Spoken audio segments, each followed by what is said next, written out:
So hello and welcome. तो आज हम लोग किस वीडियो में देखने वाले हैं क्लास 10th का सोशल साइंस का मिनरल रिसोर्सेज एंड इंडस्ट्रियलाइजेशन का नेक्स्ट पार्ट। ठीक है, तो जैसा कि इसके पहले वाले वीडियो में हमने एक चीज देख लिया था कि किसी भी इंडस्ट्रीज को एस्टैब्लिश होने के पीछे क्या क्या फैक्टर्स जो है काम करते हैं। तो उसी टॉपिक को कंटिन्यू करते हुए हम लोग अगला फैक्टर देखते हैं जो कि किसी भी इंडस्ट्रीज को एस्टैब्लिश करने में बहुत इंपॉर्टेंट रोल जो है प्ले करती है, और वो है कैपिटल। ठीक है, कैपिटल का सिंपल सा मतलब होता है पैसा। अगर आप एक इंडस्ट्रीज स्टैब्लिश करना चाहते हो और अगर आपके पास पैसे ही नहीं है तो इंडस्ट्रीज आप कहाँ से स्टैब्लिश करोगे। सो कैपिटल की अवेलेबिलिटी जो होती है वो किसी भी इंडस्ट्रियलाइजेशन को इफेक्ट जो है करती है। देखो, the most important need to for industrialisation is capital. सबसे पहले कैपिटल को आपको ध्यान में रखना, मतलब इस बुक में भी सबसे पहला फैक्टर किसको दिया जाना चाहिए था, कैपिटल को। क्योंकि कैपिटल होगा तभी तो आपके पास लेबर आएगी, तभी तो आपके पास टेक्नोलॉजी आएगी, तभी तो आपके पास ट्रांसपोर्टेशन फैसिलिटी आएगी, तभी तो आपके पास रॉ मटेरियल्स आएंगी। तो बाकी जो ऊपर दिए हुए हैं उन सब में सबसे ज्यादा इंपॉर्टेंट है बाकी जितने भी फैक्टर्स हैं। अगर सबसे अगर आप मेरे को बोलोगे कि सर किसी भी इंडस्ट्रीज को एस्टैब्लिश करने में सबसे बड़ा अगर हम लोग टॉप अगर फैक्टर की बात करें तो वो कौन है, तो मैं बोलूंगा कैपिटल है पहले नंबर पर।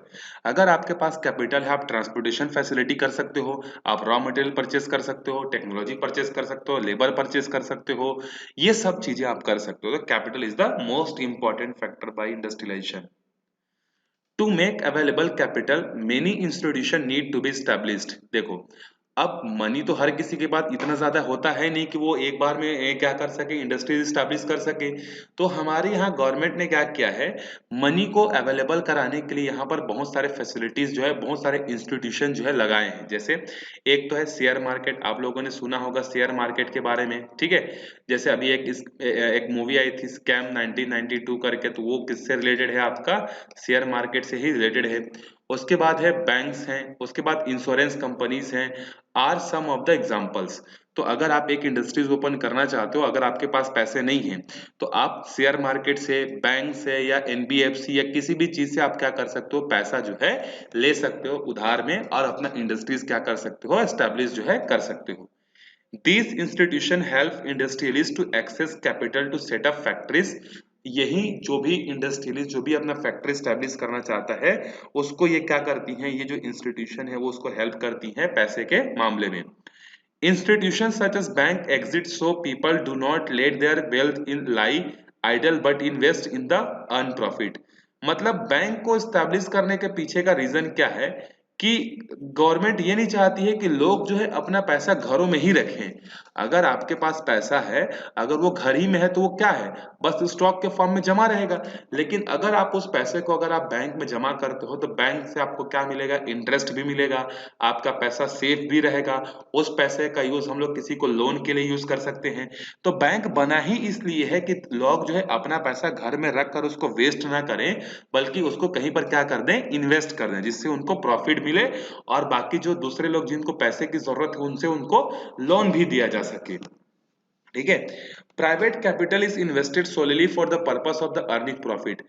कहीं पर भी इंडस्ट्रीज अगर स्टैब्लिश होती है और उस इंडस्ट्रीज को अगर कोई प्राइवेट प्लेयर स्टैब्लिश कर रहा है, प्राइवेट प्लेयर का मतलब क्या, प्राइवेट कंपनीज या कोई एक पर्सनल व्यक्ति अगर क्या कर रहा है, वो अपना इंडस्ट्री स्टैब्लिश कर रहा है, तो उसका सिर्फ और सिर्फ एक ही मोटिव होता है, और वो मोटिव क्या होता है, प्रॉफिट अर्न करना। Such capital is invested only in places where profit can be maximised. और प्राइवेट जो होती हैं, प्राइवेट लोग क्या करते हैं, अपना पैसा सिर्फ वही जगह पर क्या करते हैं, इन्वेस्ट करते हैं जहां पर उनको प्रॉफिट क्या होता है, सबसे ज्यादा नजर आता है। Investment of private capital in textile mills in Mumbai had happened for the some reason. आज के डेट में देखो मुंबई में क्या होता है, टेक्सटाइल मतलब सबसे ज्यादा जो टेक्सटाइल का प्रोडक्शन होता है पूरे एशिया में वो कहाँ होता है, मुंबई में होता है। आप बोल सकते हो कि गुजरात में भी होता है करके, लेकिन ज्यादा फेमस कौन है, मुंबई है। ठीक है, तो मुंबई में सबसे ज्यादा क्या होता है, टेक्सटाइल इंडस्ट्रीज जो है स्टैब्लिश है। तो वहां पर जो है टेक्सटाइल इंडस्ट्रीज क्यों लगी, क्योंकि वहां पर लोगों को जो है प्रॉफिट दिखा। क्यों कि अगर वहां पर अगर आप टेक्सटाइल इंडस्ट्रीज लगाते हो तो आप सी रूट के थ्रू अपने कपड़ों को मार्केट मतलब दूसरे कंट्रीज में भी जाकर क्या कर सकते हो, बेच सकते हो। वहां पर फैसिलिटी अवेलेबल है, वहां पर टेक्नोलॉजी अवेलेबल है, वहां पर पॉलिसी इजीज हैं, तो इसीलिए वहां पर मुंबई में टेक्सटाइल इंडस्ट्रीज जो है सबसे ज्यादा जो है लगी हुई है। तो प्राइवेट प्लेयर जो इन्वेस्टमेंट करते हैं इंडस्ट्रीज में, उनका मोटिव सिर्फ प्रॉफिट कमाना होता है। Investment by the government does not follow the same logic. लेकिन जो गवर्नमेंट जो होती है, जो सरकार जो होती है, वो अगर कहीं पर प्लांट स्टैब्लिश करती है तो उसका पर्पस सिर्फ प्रॉफिट कमाना नहीं होता है, बल्कि सोशल वर्क भी होता है। सोशल वर्क का कहने का मतलब है development of backward region, utilisation of natural resources and the balance development are factor that drive the government investment. Government अगर कहीं पर प्लांट स्टैब्लिश करना चाहती है तो वो सिर्फ प्रॉफिट नहीं देखती, बल्कि ये भी देखती है कि जिस जगह पर अगर हम लोग प्लांट सेटअप कर रहे हैं तो वहाँ के लोगों का डेवलपमेंट होगा कि नहीं, जो पिछड़ा इलाका है, बैकवर्ड रीजन है, वो आगे आएंगे, प्लस वहाँ पर जो नेचुरल रिसोर्सेस हैं उसका भी अच्छे से यूटिलाइजेशन हो सके, सबका बैलेंसली क्या हो सके, डेवलपमेंट हो सके। इन चीजों को ध्यान में रखकर गवर्नमेंट जो है क्या करती है, अपना प्लांट या फैक्ट्री स्टैब्लिश करती है। जबकि प्राइवेट कंपनी से स्टैब्लिश करने का सबसे बड़ा रीजन क्या है, सिर्फ प्रॉफिट कमाना। जैसे कि the steel plant at Bhilai in the case is a point. Bhilai में स्टील प्लांट क्यों लगाया गया, इसका एक रीजन ये है कि यहाँ के लोगों का क्या हो सके, डेवलपमेंट हो सके। भिलाई में स्टील प्लांट जब लगा वो कब लगा था, 1959 में। और 1959 में हमारा छत्तीसगढ़ उस समय क्या था, बहुत बैकवर्ड रीजन में जो है आता था, बैकवर्ड स्टेट या बैकवर्ड स्टेट तो नहीं बोल सकते क्योंकि स्टेट उस समय बना नहीं था, उस समय मध्य प्रदेश का पार्ट था, तो बहुत बैकवर्ड रीजन में जो है वो आता था। तो इसीलिए गवर्नमेंट ने क्या किया कि यहाँ के भिलाई का डेवलपमेंट हो सके करके जो है क्या किया गया, यहाँ पर जो है प्लांट जो है लगाया गया। कौन सा प्लांट लगाया गया, भिलाई स्टील प्लांट। ठीक है। उसके बाद अगला जो फैक्टर है जो कि किसी भी इंडस्ट्रीज को एस्टैब्लिश करने में बहुत इंपॉर्टेंट रोल प्ले करती है, वो है टेक्नोलॉजी। देखो टेक्नोलॉजी कैसे करती है, the more modern the technology the cheaper and the easier it becomes to produce in the large quantities. आपके पास जितनी अच्छी नई टेक्नोलॉजी होगी, आप उतने ही सस्ते और उतने ही आसानी से ज्यादा अमाउंट में आप क्या कर सकते हो, किसी भी चीज का प्रोडक्शन जो है कर सकते हो। ठीक है। अब मशीन जो है क्या होंगी, जल्दी काम करेंगी, आसानी से काम करेंगे और ज्यादा अमाउंट में क्या कर सकती है, क्लॉथ वगैरह या कोई भी चीज जो है वो ज्यादा अमाउंट में वो क्या कर सकती है, प्रोड्यूस जो है कर सकती है। Availability of modern technology has led to higher industrialization of developed countries, whereas the lack of development of the modern technology has led to slower industrialization in the developing countries. देखो क्या होता है कि अगर किसी मतलब जैसे जिस कंट्री में हाई क्वालिटी के टेक्नोलॉजी अवेलेबल हैं तो वहां पर इंडस्ट्रियलाइजेशन भी क्या होगा, बहुत अच्छे लेवल पर होगा। जहां पर डेवलपमेंट कम है तो वहां पर obvious सी बात है टेक्नोलॉजी भी क्या होगी, कम होगी। जैसे अमेरिका देखो, रशिया देखो, ये सब क्या है, डेवलप्ड कंट्रीज हैं, तो उनके पास अच्छी क्वालिटी की मशीनें हैं। हमारा इंडिया हो गया, पाकिस्तान हो गया, बांग्लादेश हो गया, ये सब डेवलपिंग कंट्रीज हैं, तो इनके यहाँ टेक्नोलॉजी और भी कम है। अफ्रीका चले जाओ, साउथ अफ्रीका कंटिनेंट, वहां चले जाओ, वहां तो और भी टेक्नोलॉजी क्या है, और भी बहुत पीछे हैं उन लोग। तो जो कंट्री जितनी डेवलप्ड होगी उसके यहाँ उतनी अच्छी क्वालिटी ऑफ टेक्नोलॉजी जो है वहां पर होगी। Industrialisation require new research in the new technology. Industrialisation हमेशा किस चीज की डिमांड करती है, हमेशा नए नए रिसर्च के बारे में, नई नई टेक्नोलॉजी से, ताकि आपका काम और भी आसान हो सके और ज्यादा से ज्यादा प्रोडक्शन हो सके। सो दैट प्रोडक्शन इंक्रीज होगा, उससे नई टेक्नोलॉजी आएगी। तो high quality steel from high quality iron और इज पॉसिबिलिटी। देखो अगर आपके पास अच्छी क्वालिटी की स्टील है तो आप अच्छी क्वालिटी का मतलब सॉरी, अगर आपके पास हाई क्वालिटी का आयरन ओर है, मतलब रॉ मटेरियल अच्छी क्वालिटी की है, तो आप उससे अच्छी क्वालिटी का क्या बना सकते हो, स्टील आराम से बना सकते हो। लेकिन अगर आपके पास पुअर क्वालिटी का रॉ मटेरियल है और अगर आप उसको हाई क्वालिटी का स्टील बनाना है तो ये पॉसिबल नहीं है। ये किससे पॉसिबल है, ये सिर्फ और सिर्फ ऑटोमेटिक मशीन टेक्नोलॉजी से जो है हो सकती है। कहने का मतलब ये है कि अच्छा रॉ मटेरियल है तो अच्छा रॉ मटेरियल से अच्छा फिनिश्ड प्रोडक्ट आराम से बन सकता है। ठीक है। लेकिन अगर आपके पास खराब क्वालिटी की क्या है, अगर रॉ मटेरियल है और उससे आप अगर अच्छी क्वालिटी का प्रोडक्ट बनाना चाहते हो तो ये नेचुरली पॉसिबल नहीं है। इसके लिए आप मशीनों का क्या करना पड़ेगा, टेक्नोलॉजी का आपको हेल्प जो है लेना पड़ेगा। टेक्नोलॉजी ही आपको खराब क्वालिटी से अच्छी क्वालिटी का रॉ मटेरियल से फिनिश्ड प्रोडक्ट बना के दे सकते हैं। Making effort to find out about other countries using the communication method has become very vital and helps industrialization. अब देखो बाकी सारे कंट्रीज में क्या है, कम्युनिकेशन सिस्टम जो है उसके कारण भी क्या होता है, बहुत अच्छी मतलब ट्रेड या इंडस्ट्रीज जो एस्टेब्लिश होती है, क्योंकि अगर कम्युनिकेशन फैसिलिटीज अच्छी होगी तो मार्केटिंग अच्छी होगी, ट्रांसपोर्टेशन फैसिलिटी अच्छी होगी, लोगों का इंटरेक्शन ज्यादा होगा, लोग कॉम्पिटिशन होगा। तो ये अच्छी चीजें हैं कि अगर आपके पास कम्युनिकेशन मेथड है तो। Today there is lots of competition between companies which makes imperative the use of latest technology to ensure quality and scale। आज के डेट में हर फील्ड में, जरूरी नहीं कि एक ही फील्ड में, हर फील्ड में क्या है, बहुत सारी कंपनीज हैं और उन कंपनीज के बीच में क्या है, कंपटीशन है। ठीक है, जैसे मोबाइल मैन्युफैक्चरिंग करने वाली कंपनीज बहुत सारी हैं, ठीक है, उनके बीच में एक कंपटीशन है, उनके बीच में एक कंपटीशन है। क्या कंपटीशन है, प्राइस को लेकर उनके बीच में कंपटीशन है, ठीक है, क्वालिटी को लेकर उनके बीच में क्या है, कंपटीशन है। जैसे कि चाइनीज जो फोन है वो क्या है, क्वालिटी वाइज, कैमरा वाइज बहुत अच्छी फोन बनाती है, उसके कंपैरिजन में कोई दूसरी फोन ही नहीं है जो उतनी अच्छी क्वालिटी की क्या कर सके, वो जो है फोन बना सके कैमरा क्वालिटी वाली। तो हर फील्ड में क्या है, कंपटीशन है। उसी तरीके से इंडस्ट्रीज में भी क्या होता है, बहुत सारे कंपटीशन जो है होते हैं। For this, many companies tie up in the enter into the partnership with the companies that have new technology। इसीलिए कोई भी कंपनीज क्या करती है, जो अच्छी टेक्नोलॉजी वाली कंपनीज होती हैं उनके साथ क्या करती हैं, टाई अप कर लेती हैं, मतलब उनके साथ पार्टनरशिप कर लेती हैं और अपने बिजनेस को क्या करती हैं, आगे रन करती हैं। जैसे फॉर एग्जांपल, जैसे हमारे इंडिया में अभी क्या है, अंबानी की रिलायंस इंडस्ट्रीज है। तो रिलायंस इंडस्ट्रीज ने क्या क्या, फेसबुक के साथ, गूगल के साथ क्या करता है, ये जो है टाई अप करते रहता है और अपने बिजनेस को क्या करता है, आगे जो है बढ़ाते रहता है। ठीक है, तो एक कंपनी क्या करती है, दूसरी अच्छी टेक्नोलॉजी वाली कंपनी के साथ टाई अप करके अपने अपने बिजनेस को क्या करती है, आगे रन करती है। जैसे for example, India's hero company tied up with the Honda company of Japan and produce hero Honda motorcycle. वैसे अब तो हीरो और होंडा अलग अलग हो गए हैं, लेकिन 2010 से पहले, 2012 से पहले हीरो और होंडा आपने देखा होगा एक ही हीरो होंडा की बाइक्स आती थी, लेकिन आजकल देखना हीरो की अलग आती है, होंडा की अलग आती है। तो हीरो जो कंपनी थी वो इंडिया की थी और जो होंडा कंपनी थी वो जापान की थी। तो जो होंडा जो कंपनी थी जापान की, उसके पास टेक्नोलॉजी बहुत अच्छी थी, तो वो क्या करता था, इंजन का प्रोडक्शन बहुत अच्छे से करता था। हीरो के पास क्या था, बाकी अदर पार्ट्स को बनाने की उसके पास क्या थी, स्पेशलाइजेशन थी। तो एक कंपनी के पास बॉडी को बनाने की स्पेशलाइजेशन थी, दूसरे कंपनी के पास इंजन को बनाने की स्पेशलाइजेशन थी। दोनों के पास अपनी अपनी अलग अलग टेक्नोलॉजी थी, तो दोनों ने टाई अप किया था और टाई अप करके जो है वो हीरो होंडा मोटरसाइकिल जो है बनाते थे। लेकिन अब दोनों अलग अलग हो गए हैं। ठीक है, तो इस तरीके से बहुत सारे ऐसे एग्जांपल्स हैं जहां पर कंपनीज आपस में क्या करती हैं, जरूरी नहीं है कि जो कंपनीज हो एक ही कंट्री की हो, अलग अलग कंट्रीज के कंपनीज भी आपस में क्या करते हैं, टाई अप करते हैं और टेक्नोलॉजी में क्या करते हैं, इंप्रूवमेंट जो है लाते हैं। अगला चीज क्या देखो, industrial policy. Establishment of industries is related to the government policy to.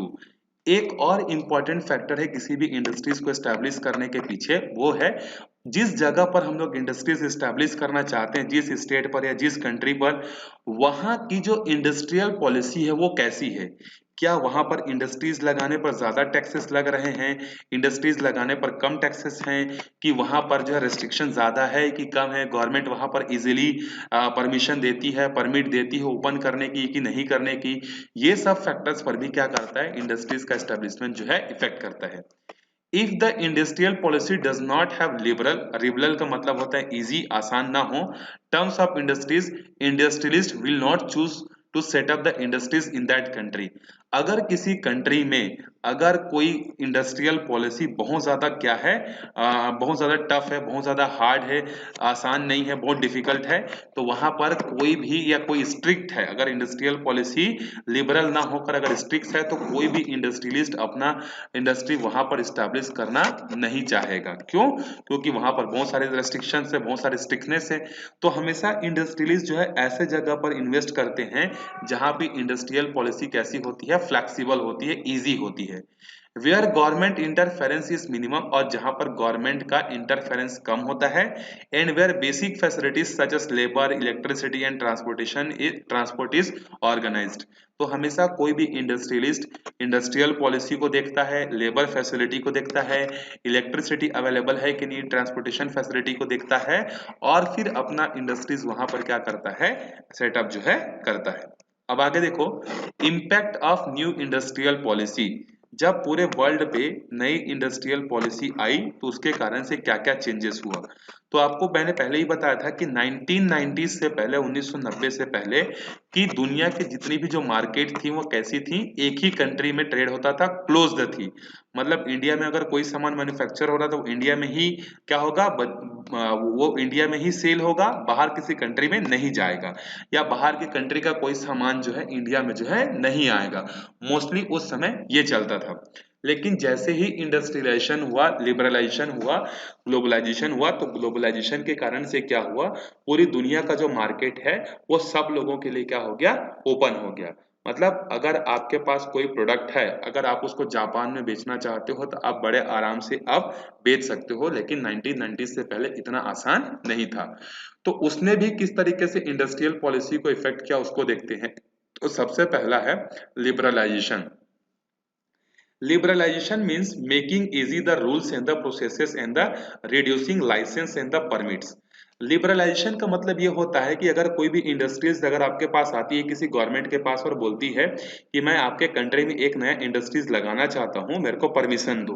तो लिबरलाइजेशन का मतलब क्या होता है कि अगर कोई कोई आदमी इच्छा है जिसकी इंडस्ट्रीज ओपन करने की, तो उसको बड़े आसानी से क्या हो जाए, लाइसेंस मिल जाए, उसको परमिट मिल जाए। ठीक है, उसको हम लोग बोलते हैं लिबरलाइजेशन।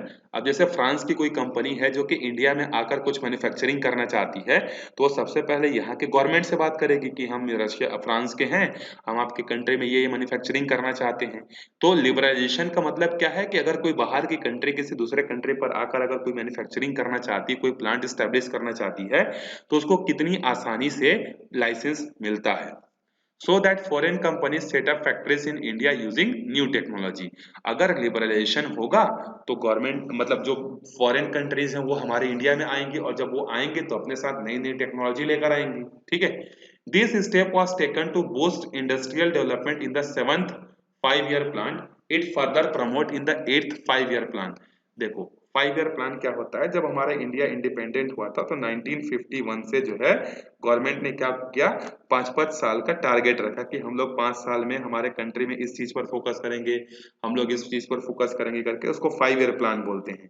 तो जो 7वां 5 ईयर प्लान था और जो 8वां 5 ईयर प्लान था, उन 7th और 8th 5 ईयर प्लान में किस पर फोकस किया गया था, इसी लिबरलाइजेशन पर जो है फोकस किया गया था। और जो फॉरेन की जो कंट्रीज थी उनको क्या किया गया था, इजीली परमिशिबल, मतलब उनको इजीली क्या दिया गया था, लाइसेंस दिया गया था कि आप हमारे इंडिया में आइए, आराम से अपना फैक्ट्री सेटअप कीजिए, गवर्नमेंट भी आपको हेल्प करेगी, आपको हम लोग लाइसेंस दे रहे हैं, आपको परमिट दे रहे हैं करके इस पर फोकस था। देखो बाहर की कोई कंपनीज आती है और कहीं पर भी इंडस्ट्री सेटअप होता है तो उसका बहुत सारे इनडायरेक्टली बहुत सारे फायदे होते हैं। ठीक है, मतलब अगर किसी एक जगह पर अगर कोई अच्छी कंपनीज आकर अपना प्लांट सेटअप कर रही हैं तो उसके आसपास का डेवलपमेंट इनडायरेक्टली अपने आप जो है होने लगता है। अच्छी क्वालिटी की सड़कें बनती हैं, नए नए शॉप्स ओपन होते हैं, नए नए मार्केट बनने चालू हो जाते हैं। ठीक है, तो बहुत ज्यादा बेनिफिशियल जो है होता है किसी भी जगह पर इंडस्ट्रीज का सेटअप हो जाना। तो एक तो लिबरलाइजेशन पर फोकस होगा, दूसरा होगा प्राइवेटाइजेशन पर। प्राइवेटाइजेशन का मतलब क्या होता है, कोई भी चीज जो कि प्राइवेट लोगों को मतलब कुछ इंडिविजुअल लोगों के पास हो उसको बोलते हैं प्राइवेट। जैसे आप गवर्नमेंट स्कूल बोलते हो, प्राइवेट स्कूल बोलते हो ना, वैसे ही same. Selling public enterprises to the private player by the government is the privatisation.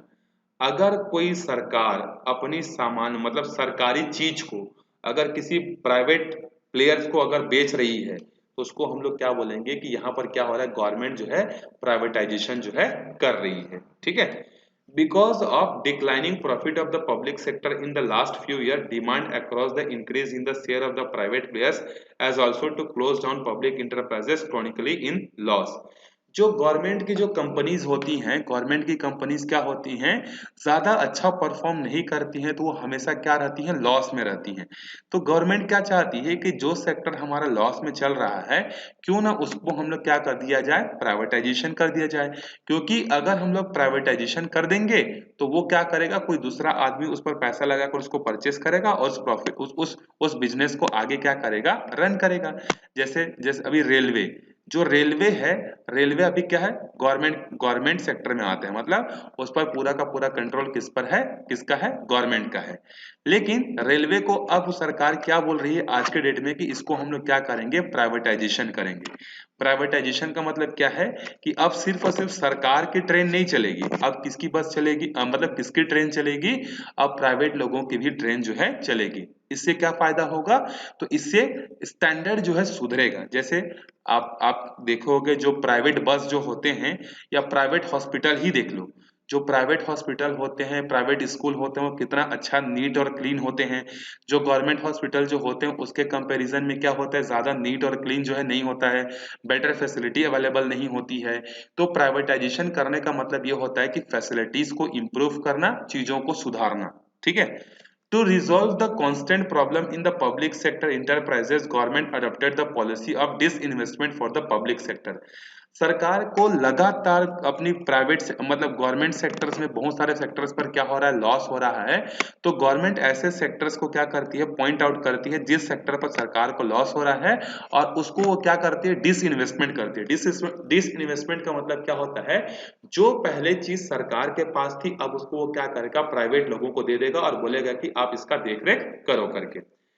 As part of process, government began to sell off parts of the public enterprises. और सरकार यही चीज कर रही है कि जो जो पब्लिक जो इंटरप्राइजेस है उसको वो क्या कर रही है, बेच रही है। जैसे एयर इंडिया, एयर इंडिया मतलब जो एयरलाइंस हैं वो गवर्नमेंट की कंपनीज है। अभी क्या हो रही है, जो गवर्नमेंट की जो कंपनीज है एयरलाइंस वो घाटे में चल रही है, उतना ज्यादा बेनिफिट जो है नहीं हो रहा है। तो सरकार क्या चाह रही है कि ये जो एयर इंडिया एयरलाइंस है इसको हम लोग बेच दें। क्यों बेचेंगे, क्योंकि बेचेंगे तो सरकार के पास एक तो पहली बार पैसा आएगा, सरकार के खर्च बहुत ज्यादा बढ़ रहे हैं, सरकार को बहुत सारे डिफेंस इक्विपमेंट खरीदने हैं, सरकार को सैलरीज देनी है, सरकार को बहुत सारे इंफ्रास्ट्रक्चर तैयार करने हैं, तो उसके लिए पैसे की जरूरत पड़ती है। अब टैक्सेस तो प्रॉपर आते नहीं है इतने ज्यादा अमाउंट में कि उससे सरकार का खर्च चल जाए, ठीक है। तो गवर्नमेंट का डिसइन्वेस्टमेंट करने का, प्राइवेटाइजेशन करने का एक रीजन ये भी है कि सरकार के पास क्या होगा, इससे पैसा आएगा। दूसरा रीजन ये है कि जब भी कोई कंपनी प्राइवेटाइजेशन होती है तो उसमें स्टैंडर्ड जो होते हैं अपने आप सुधारने लगते हैं। अभी देख लो आप, इंडिगो, इंडिगो भी एक एयरलाइन है, किंगफिशर एक एयरलाइन है, प्राइवेट कंपनीज हैं, तो वो कितना अच्छा परफॉर्म कर रही है, जबकि एयर इंडिया सरकारी कंपनी है, इतना अच्छा परफॉर्म जो है नहीं कर रही है। उसी तरीके से आप देख लो मोबाइल को, आज के डेट में बीएसएनएल जो है, बीएसएनएल क्या है, एक सरकारी कंपनी, टेलीकॉम कंपनी है, गवर्नमेंट की कंपनी है। अब देखना बहुत ही कम लोग ऐसे होंगे जो कि क्या कर रहे हो, बीएसएनएल का सब्सक्रिप्शन जो है यूज कर रहे होंगे। वहां पर कोई भी बीएसएनएल का फैसिलिटी, बीएसएनएल का सिम कोई यूज नहीं कर रहा है, सबके सब जो रिलायंस जियो है, एयरटेल है, आइडिया है, वोडाफोन है, ये यूज कर रहे हैं। क्यों, क्योंकि बीएसएनएल ने इतनी फैसिलिटी दी ही नहीं है, सरकार की कंपनी है लेकिन फिर भी इतनी फैसिलिटीज नहीं देती है जिससे वो क्या कर सके, लोग उसको यूज कर सके। जबकि जो प्राइवेट हैं जैसे जियो, एयरटेल, ये क्या करते हैं, ज्यादा अच्छी फैसिलिटीज देती हैं, ज्यादा प्रॉफिट अर्न कर रही हैं। तो उसी तरीके से और भी बहुत सारे सेक्टर्स है जहां पर गवर्नमेंट को क्या हो रहा है, लॉस हो रहा है, तो गवर्नमेंट इनको क्या करती है, प्राइवेट जो है करती है, जिससे कि सरकार को लॉस कम हो और सरकार के पास अर्निंग जो है बनी रहे, ठीक है। तो प्राइवेटाइजेशन करने के क्या होते हैं, फायदे जो है होते हैं। तो इस वीडियो में हम लोग यहीं तक देखते हैं, अगले वीडियो में फिर हम लोग ग्लोबलाइजेशन के बारे में देखेंगे। तो मिलते हैं अगले वीडियो में, तब तक अच्छे से पढ़ते रहो, बाय बाय।